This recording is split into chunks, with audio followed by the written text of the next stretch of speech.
Hello, this is Ocean Evergreen, and I am slowly uploading to YouTube the book Forest Folklore by Porteous.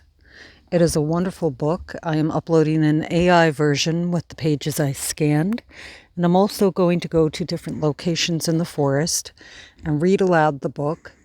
And there may be interruptions. There may be people, animals, insects. This is a beautiful location. Look at that moss. Yeah. And I will make mistakes. It is a live reading. I will not be correcting my mistakes, like in editing or anything. It's just going to be whatever it is. So enjoy. This is the book.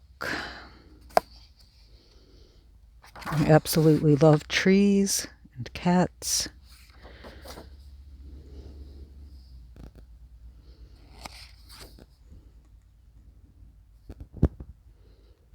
I think reading this book in the forest is a wonderful thing to do. Let's see if I can set my phone up to record so I don't have to hold the book and the phone.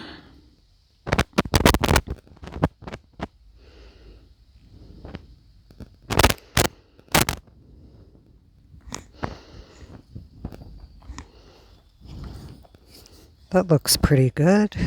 All right. Let's begin. The Forests of Eld, Chapter 1, Forest Folklore, Mythology, and Romance. Archaean forests, primeval and tropical forests, cosmogonic and traditional forests. The earliest vegetation of our globe must have been of the simplest possible type, as during the Archean age the Earth still retained much of its original internal heat, and the resulting close, warm, and damp climate with the superabundant quantity of carbonic acid gas in the atmosphere would be favorable to the growth and development of fungi, molds, algae, mosses, and similar plants.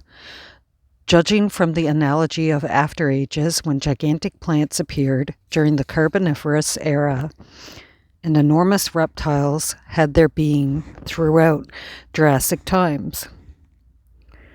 Probably these now lowly plant forms attained dimensions far exceeding those of our loftiest forest trees of the present day. If one can imagine the forests of that period, there would probably have been seen enormous toadstools, with their domed summits extending over many yards, patches of gigantic mosses pushing up their vast spore urns into the murky sky, or mighty masses of cellular molds ramifying in every direction and producing thickets of globular spore cases borne on long cellular stalks. Absolute silence would reign in the Cimmerian gloom. No song of bird would be heard, no chirp of insect, nor rustle of leaf, for none of these yet had been. Even during the tempests, which must often have raged through these forests, no crash of falling trees would resound.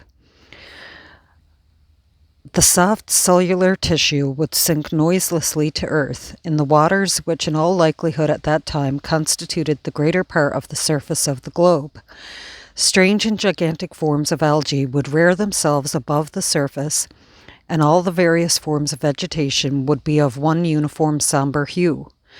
During unnumbered aeons from these simple cellular plants were gradually evolved the mighty coniferous, if they may be so called, forests of the Carbonaceous age, and later the highly organized trees of the forest, which are now familiar to us.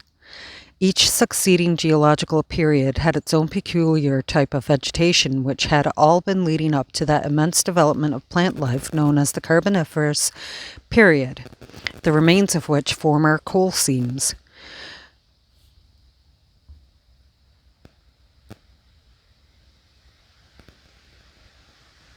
Thought I heard something walking through the forest there, so I just stopped reading for a second, but that's okay. Let's continue.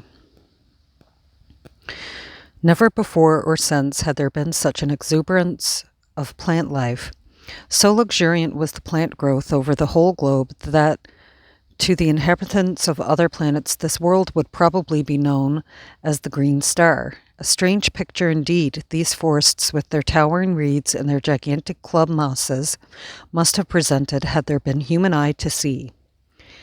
In addition to the damp, steamy atmosphere, an ever-clouded sky hung over these forests. Reaching from pole to pole during the daytime, a pallid light would shed a lurid glimmer through the shadowy recesses, bringing into relief here and there the naked trunks of sigillarias, while above the hirsute arms of the lepidodendrons would wave ghost-like in the gentle breeze, or toss wildly when a hurricane swept through the forest carrying destruction in its path. Gonna have some coffee. I have a dark roast coffee, and it is delicious.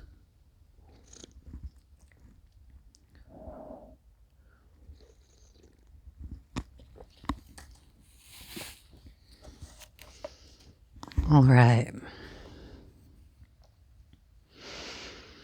As the millenniums passed, other epochs of their time held their sway until at the close of the glacial periods, forests as we now know them covered the land, and apart from their utilitarian purposes, a very wealth of romance lies hidden within their bosky depths.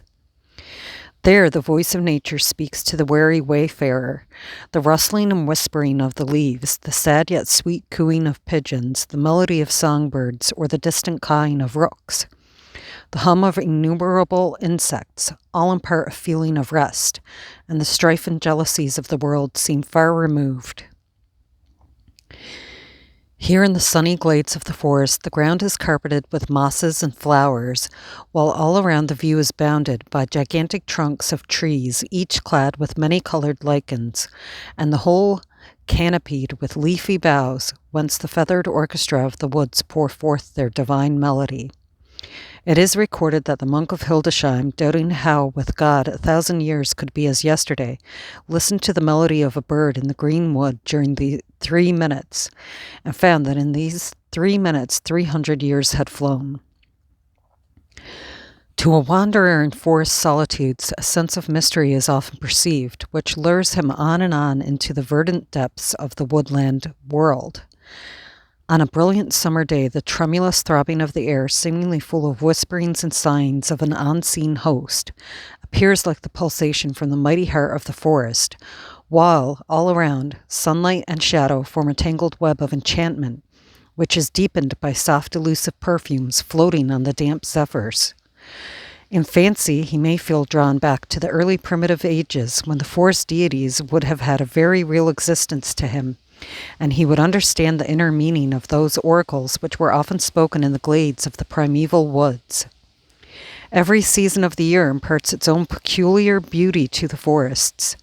In early spring, a shimmer of tenderest green spreads over them, especially when a forest of beeches is breaking into leaf, as if the wand of an enchanter had been waved over it. These tints gradually deepen with the advent of summer, when in the hot noontime hours the tired wanderer may repose in the cool shade, lulled to rest by the hum of insects and the music of rustling leaves. When autumn comes, what an inimitable palette of gorgeous color is spread out before the eye, albeit but the symptom of decay. And when winter holds the land in its icy grasp, even then the forest has a grandeur and a grace all its own, especially when the branches and twigs glitter in the sunshine with hoarfrost, or gracefully bend under a dazzling weight of snow. It has been said that the forest knows all and is able to teach all, and there is a French proverb to the effect that the forest, which always listens, has the secret of every mystery, while a Latin proverb of the Middle Ages says, Ores sunt nemoris oculi compestribus oris, and similarly the German, Das Feld hat Augen, der Wald hat Ohren. In Asia, vast forests yet exist in many unexplored quarters in much the same condition as they did in the primeval ages, and in their depths, myth and superstition still hold full sway, according to Pliny. There were forests beyond the shores of the Red Sea in which the city of Salamis was situated near Lake Manalas, which city had been built by Philadelphus for the pursuit of the elephant, and that in consequence it had been called Epithras. When Timur the Tartar subdued the kingdom of Kashgar, he marched to a distance of about 1,440 miles toward the northeast of Samarkand, crossing the river Irtish into the depths of these forests, and in them his emirs erected a rude memorial to commemorate their exploits. Palestine is one of those ancient seats of civilization which in former times contained numerous forests, but which now, owing to the ravages of war and the improvidence of the people except in a few districts, is a comparatively bare and treeless land. The Old Testament has many references to forests, the best known of which were those of Mount Lebanon, and the venerable cedars growing thereon are perhaps the most solemnly impressive trees in the world. A full century before the days of King Solomon, one Zechar Baal reigned as king in the city of Byblos on the Syrian coast, which city was said to have been founded by the great god El, and to have been the oldest in Phoenicia. That's not correct. It is an Egyptian merchant named Wanaman traded with the king and kept a record of his transactions written on papyrus. He records that he stayed for some time with the king at Byblos, and on his leaving they exchanged presents. He receiving a supply of timber which had been felled in the forests of Lebanon. There was also a sacred cedar forest at Elam. There are numerous references to forests in the sacred writings of India. Thus we are told that among the Brahmins, students of the Vedas had to study each Veda for 12 years, although he might study only one. When his course was complete, he had to choose which of the 4 orders of Brahmins he would enter.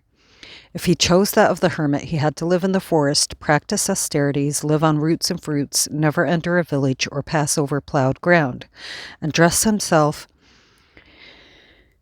in skins or coverings made of bark. This hermit life was considered to be the culmination of their existence. The ascetic life was also highly recommended, as a great portion of it was passed in the forests. If, however, the forest dweller did not find the desired liberation in the forests, then he became a mendicant, indifferent to everything, and concentrating his whole mind on Brahma. One of the precepts given to attain this high life is, let him not desire to live, let him not desire to die. Let him wait for his appointed time as a servant waits for the payment of his wages. Buddha was one of the god Vishnu's incarnations, and it is told that in his youth he was never so happy as when sitting alone in the depths of the forest, lost in meditation, and it was in the midst of a beautiful forest that he was shown the 4 great truths. Time for some coffee.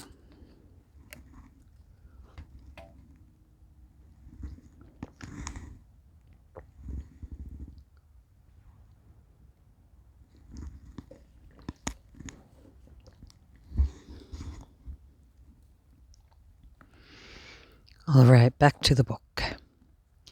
Various forests of India have become celebrated through the legend of Buddha, among others that of the Migradava, concerning which the following is related. The king of Benares was passionately fond of the chase and killed so many animals that the king of the animals remonstrated with him and offered to provide one animal for him every day if he would give up the hunt. The king accepted that condition, and they commenced to consult fate as to the animals destined for the table of the king. One day fate designated a fat roe. The roe objected and pointed out that if they killed her, they would take 2 lives at once. The king of the animals, who was the Bodhisattva himself, the future Kakyamuni, on hearing this, was eager to offer himself as a sacrifice to the king in place of the roe. The king, touched by his generosity, renounced his pretensions and gave the order that nothing was to be claimed or hunted in the Migradava. A form of the legend of Buddha telling how his high destiny had been foretold and mentioning the objects that led him to adopt the ascetic life, these being a dead man, a decrepit old man, and a religious recluse, relates how he left his palace at night after a last look at his sleeping wife Yasodhara, and the son just born to him, and wended his way to the forests of Magadha. In these forests he passed 7 years in extreme asceticism, after which he became the Buddha. There is a tract of forest country called Narasimhavana, situated to the northeast of Madhyadeka, composed of palaka trees, of which the derivation of the name is uncertain. On one hand, it was considered that the forest was sacred to Vishnu under the name of Nrsimha, which means half man and half lion, as he had that form in his fourth incarnation, while the other view is that the forest was inhabited by a savage people called Nrsimha, who were fabulous men-lions. The whole of the interior of Ceylon is one huge tropical forest where trees peculiar to the tropics are found growing side by side with those of the temperate zone. The cotton plant or shrub attains almost to the dimensions of a tree, which justifies the statement of Herodotus, when speaking of India, that certain wild trees there bear wool instead of fruit, that in beauty and quality excels that of the sheep, and the Indians make their clothing from these trees. A remnant of the aborigines of Ceylon still inhabit the forests. These are the Vedas, or hunters. They live in caves or in huts made from bark, and formerly their clothing consisted of bark. Ages ago they seem to have inhabited hollow trees, as in Sinhalese the word for a hollow tree is rukula, and the same word... There's a spider on me. I need to help him get off of me. I will use this little... Oh, dude, come on. Where did he go? I see you, buddy.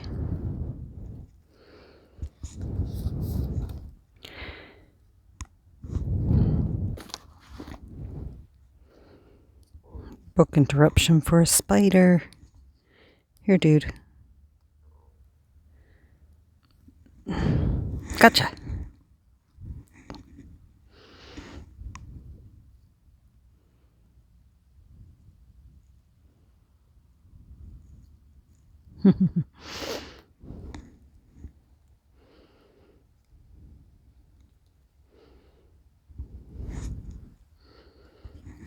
May as well have some more coffee during this break.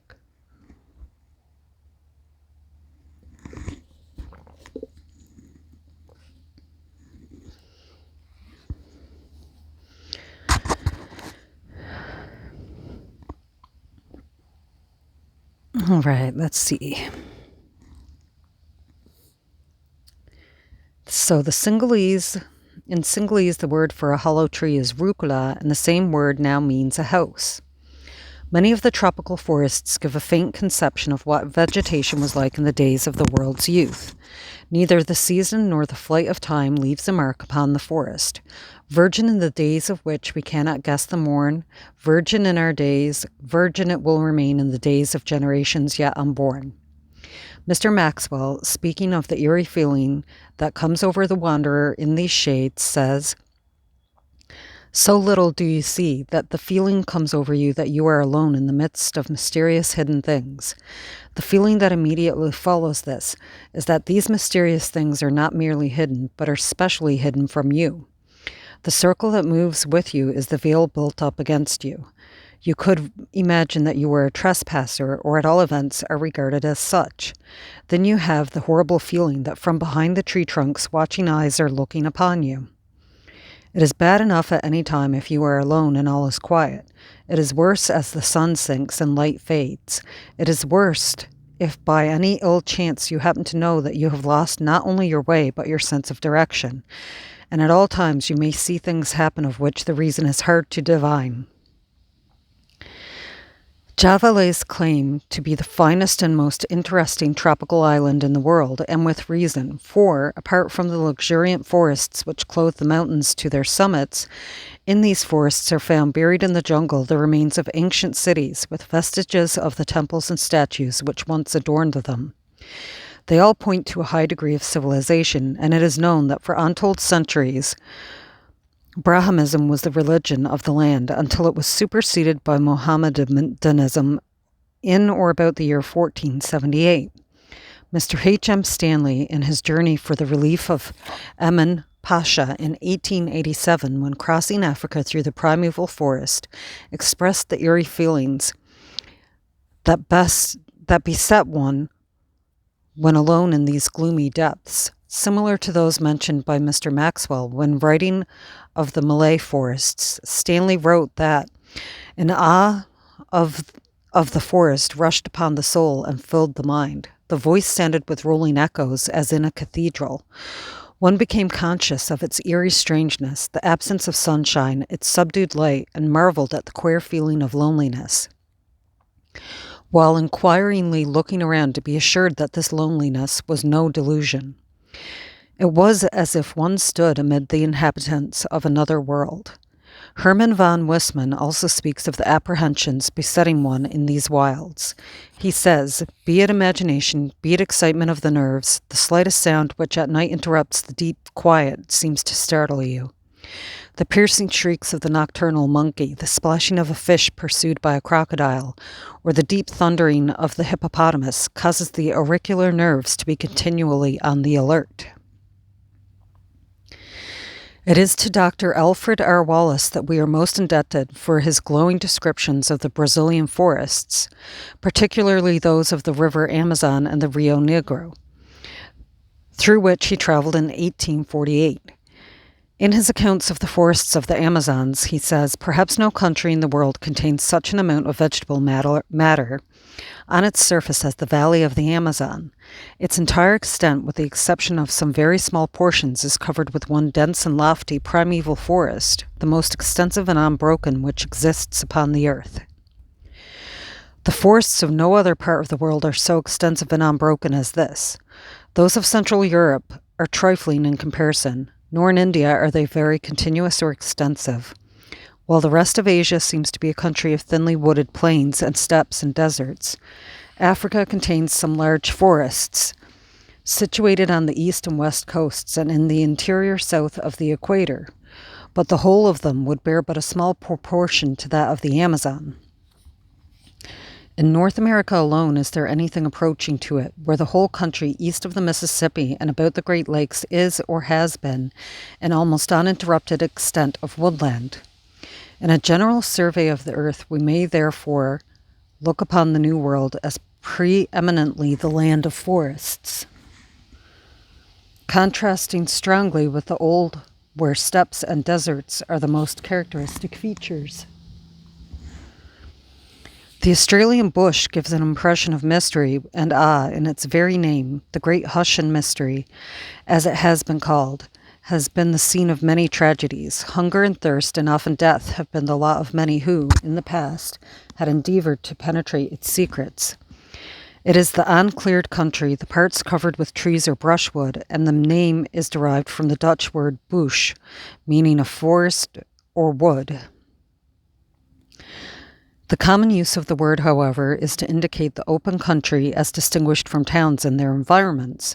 In the more sterile regions amid the rocky mountain tracts or in the sandy plains of the interior, the forests degenerate to what is called the scrub, where the country is covered with miserable stunted trees and scanty brushwood of unpromising and forbidding aspect. Many forests of fabulous fame have been mentioned in classical writings and by the authors of old romances. Hindu mythology tells of a great cosmogonic force, the principal tree in which the mighty jambu, which bears an immortal fruit as large as an elephant, resembling gold, and of which the seeds produce pure gold. In this celestial forest, in the field of flowers of light, the plant of immortality grew, and from this plant Dhanvantari, the physician of the gods, extracted the divine ambrosia.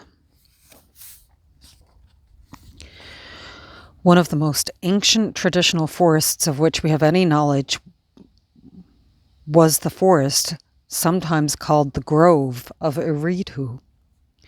It is frequently mentioned in the Assyrian tablets, and as Babylonian tradition placed the site of the Garden of Eden in its vicinity, it was believed that the tree of life grew therein. In a hymn to Hay, one line reads, In the mighty thickets we have smelled his good wind. There was also a city of Eridu, which about the year 4000 BC was one of the chief cities of Babylonia. In those days, the city was situated at the mouth of Euphrates, but during the centuries which have elapsed, the river has gradually formed an alluvial delta. And now the site of the city is considerably far inland, and the only signs of its former existence are the mounds of Abu Shaharen, situated on the eastern bank of the river. The great epic of ancient Chaldea is known as the Izdubar Legends, dating fully 2000 BC, and many of the scenes and adventures related in it are represented as taking place in the forests. The tablets recording the epic were discovered by the late Mr. George Smith in 1872, and he was of opinion that Izdubar, who was a mighty hunter, was the Nimrod of the Bible. It has long been recognized that the adventures of Hercules, in Greek mythology are simply a copy of those of Izdubar, which was brought from Babylonia to Greece by the Phoenicians. The chief incident in the epic relates to the overthrow of the tyrant Kimbaba, the king of the Elamites, who had conquered the land. The epic records that Izdubar, when at Erech, the capital of Shumar, or southern Chaldea, and the Shinar of the Bible, had a curious dream which was interpreted to him by a peculiar being called Hai Benai. This Hai Benai seems to have been a kind of satyr who lived in the forests and was on intimate terms with the wild beasts. These two then arranged to overcome Kubaba and set out on their journey to find him. His dwelling was far away in the forest of pines and cedars. In this forest also, the gods and the spirits had their abode. After various adventures, they arrived at the confines of the forest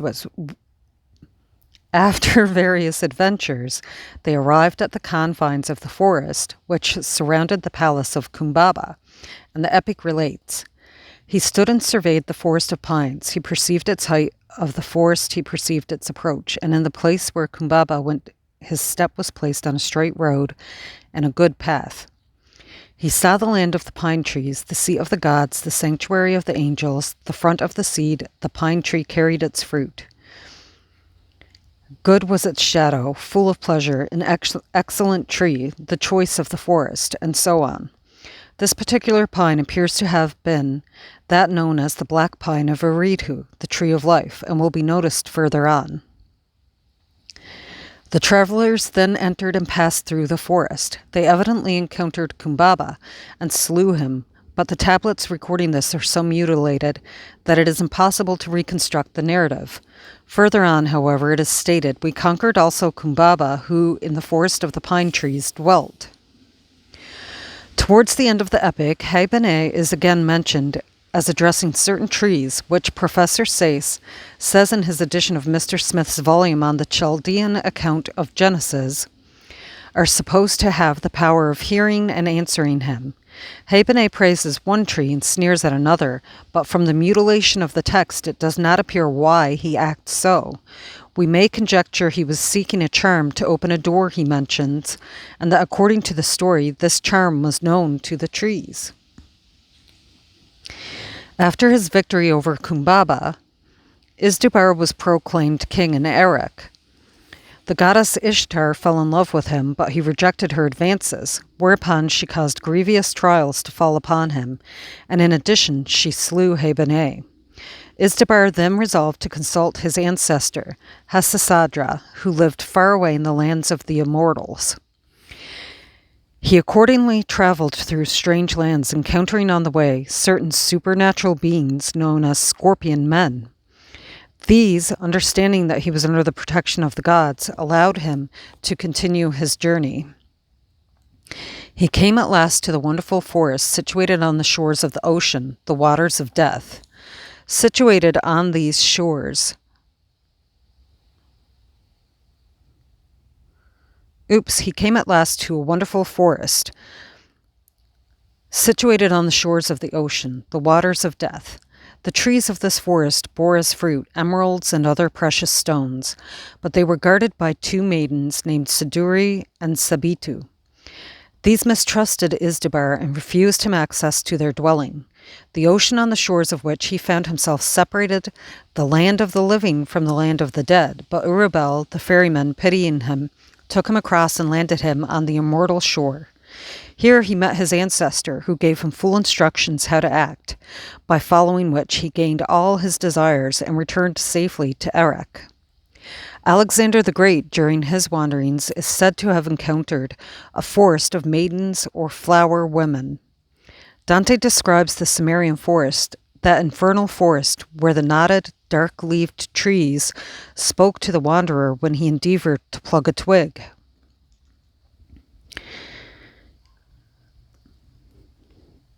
When Orpheus was lamenting the loss of Eurydice and fingering his lyre in the abandonment of his grief, ancient tradition relates how, as soon as the first melancholy strains were heard, a forest of elm trees sprang up, under one of which he reposed after his expedition to Hades had failed. And that is the end of chapter 1.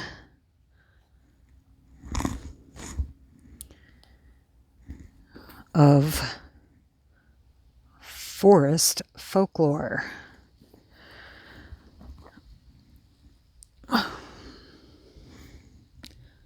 This is a very beautiful place.